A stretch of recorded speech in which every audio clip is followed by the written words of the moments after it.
السلام علیکم ویورز، کیسے ہیں آپ؟ امید کرتی ہوں خیریت سے ہوں گے۔ Study with B R D میں آپ سب کو خوش آمدید۔ ایم جی ٹی پیپر 1 کی لیکچر سیریز کا آج دوسرا لیکچر ہے، جو ہے ایویلویشن آف پبلک ایڈمنسٹریشن۔ ٹھیک ہے، ایویلویشن آف پبلک ایڈمنسٹریشن پہ بات کرنے سے پہلے یہاں پہ ایک اور امپورٹنٹ چیز دی گئی ہے۔ جو آپ کو یاد ہوگا فرسٹ لیکچر میں ہم نے بات کی تھی کہ ہمارے جو ملک کا پورا قانون ہے، جو گورنمنٹ کا فنکشن ہے، وہ جس طریقے سے چلتا ہے وہ سسٹم سیٹ ہوتا ہے ہماری کانسٹیٹیوشن سے۔ ٹھیک ہے، یعنی کہ جو ہمارے ملک کا آئین ہے نا، وہ بتاتا ہے کہ ایک انسان کی کیا ذمہ داریاں ہوں گی، ایک انسان کے کیا رائٹس ہوں گے، اس کی کیا رسپانسبلٹیز ہوں گی۔ ٹھیک ہے، یہ ساری چیزیں ہماری کانسٹیٹیوشن میں پہلے سے جو ہیں وہ سیٹ کی گئی ہیں۔ تو آج ہم یہاں پہ کچھ بیسک رائٹس جو ہیں ہیومن رائٹس کے بارے میں، جو جتنی بھی ہیومن فنڈامنٹل رائٹس ہیں، پرنسپلز ہیں پالیسیز بنانے کے، یا ایک سٹیزن کو کیا رائٹس ملیں گے، ایک جو ہے حکومت چلانے والے کو کیا رائٹس ملیں گے، ان سب کے جو ہے وہ پہلے سے 1973 کے کانسٹیٹیوشن میں بیان کیا گیا، اور یہاں پہ کچھ جو ہے وہ آرٹیکلز بیان کیے گئے ہیں جو ہیومن ڈگنیٹی اور رسپیکٹ کے بارے میں کانسٹیٹیوشن میں دیے گئے ہیں۔ ٹھیک ہے، کیونکہ ہمارا ڈیموکریٹک ملک ہے، ہم اس سے ہمیں پتہ چلے گی کہ ڈیموکریسی میں ہمارے ملک میں کتنی چیزوں کا ایک سٹیزن کے لیے خیال رکھا گیا۔ ٹھیک ہے، تو ایک آرٹیکل موجود ہے سیکیورٹی آف پرسنس کا۔ ٹھیک ہے، کہ کوئی بھی جو انسان ہے وہ قانون کے مطابق اسے جو ہے وہ آزاد زندگی گزار سکتا ہے، اس کے پاس جو ہے کسی کو بھی یہ نہیں ہے کہ وہ اس کی آزادی کو ضبط کر سکے۔ ٹھیک ہے، یعنی کوئی کسی کو جو ہے وہ قید کر کے نہیں رکھ سکتا، کوئی کسی کو مجبور نہیں کر سکتا کہ تم یہی پروفیشن اپناؤ، تم اسی طریقے سے زندگی گزارو۔ نہیں، سیکیورٹی دی گئی ہے، ہر انسان کو تحفظ دیا گیا ہے قانون کے اندر۔ ٹھیک ہے، کہ وہ جو کرنا چاہتا ہے قانون کے اندر رہ کے وہ کر سکتا ہے۔ ٹھیک ہے، اس کے بعد اگلا جو آرٹیکل ہے وہ ہے safeguard as to arrest and detention, کہ کسی بھی انسان کو ایون اریسٹ بھی کرنا ہے اگر، تو اس کے لیے قانون ہے کہ اس کو وداؤٹ انفارم آپ کیے آپ اریسٹ نہیں کر سکتے۔ اس کے لیے باقاعدہ اس کو پہلے بتایا جانا ضروری ہے کہ آپ کو اریسٹ کیا جا رہا ہے اور اس وجہ سے اریسٹ کیا جا رہا ہے۔ ٹھیک ہے، یہ بھی ہمارا قانون موجود ہے۔ اس کے بعد ہے سلیوری فورسڈ لیبر پروہیبیٹڈ، یعنی کسی کو غلام بنانا، کسی کو سے زبردستی کام کروانا، جس طرح یہ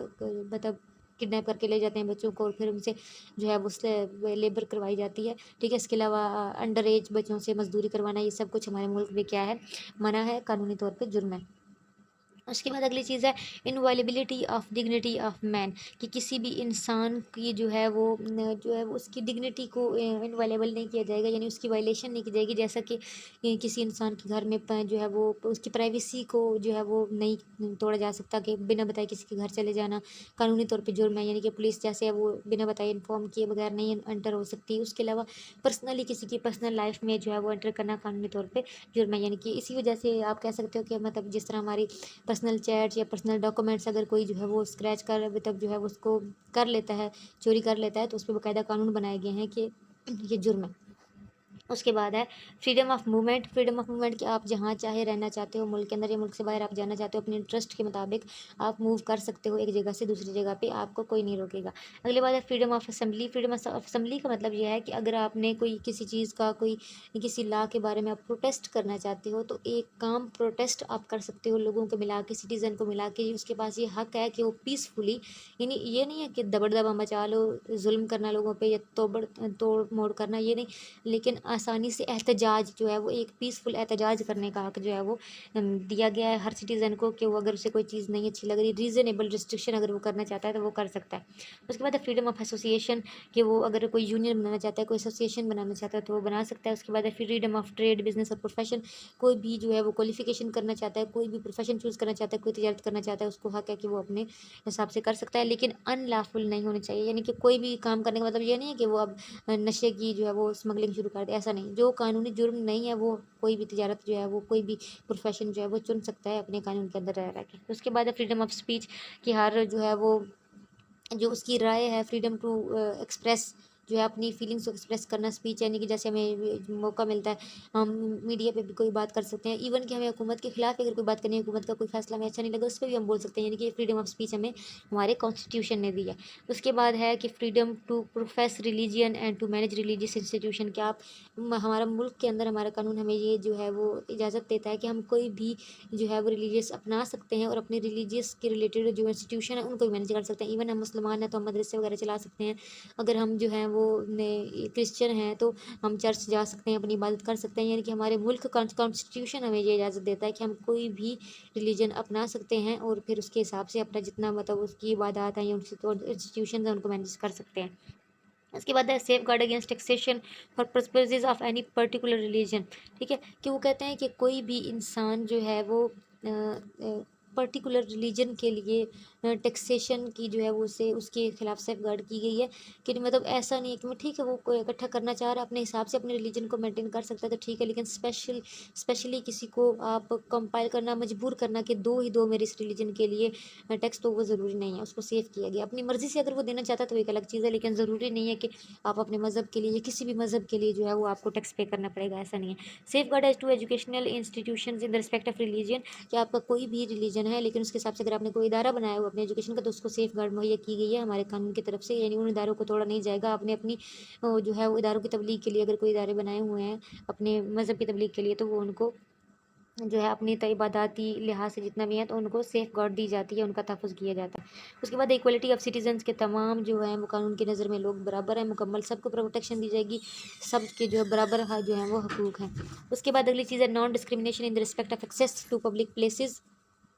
یعنی کہ آپ پبلک پلیسز جتنے بھی انٹرٹینمنٹ کی جگہ ہے، کوئی ریزورٹس ہیں، کوئی بھی جگہ ہے وہ جہاں پہ آپ جانا چاہتے ہو آپ جا سکتے ہو، وہاں پہ کسی کو بھی اجازت، ایسا نہیں ہے کہ یہاں پہ صرف مسلمان جا سکتے ہیں یا فلاں کاسٹ والے جا سکتے ہیں یہاں، یا فلاں جینڈر جا سکتا ہے، ایسا نہیں ہے۔ کوئی بھی پلیس ہے، کوئی بھی ریزیڈینس ہے آپ کی، کوئی بھی جگہ جہاں پہ آپ جانا چاہتے ہو، ہر انسان جا سکتا ہے وداؤٹ اینی جو ہے وہ ڈفرینس، ٹھیک ہے۔ یہاں پاکستان میں ایسی کوئی بھی جگہ نہیں ہے جہاں پہ آپ کو یہ کہا جائے گا کہ نہیں یہاں پہ صرف جو ہے وہ مطلب عیسائی جا سکتے ہیں یا مسلمان جا سکتے ہیں، نہیں، ٹھیک ہے، مطلب کہ کوئی قانونی طور پہ جو ہے وہ نہیں لگائے گی ریسٹرکشن، ہمارے قانون ہمیں اجازت دیتا ہے کہ ہم جہاں جانا چاہیں جا سکتے ہیں۔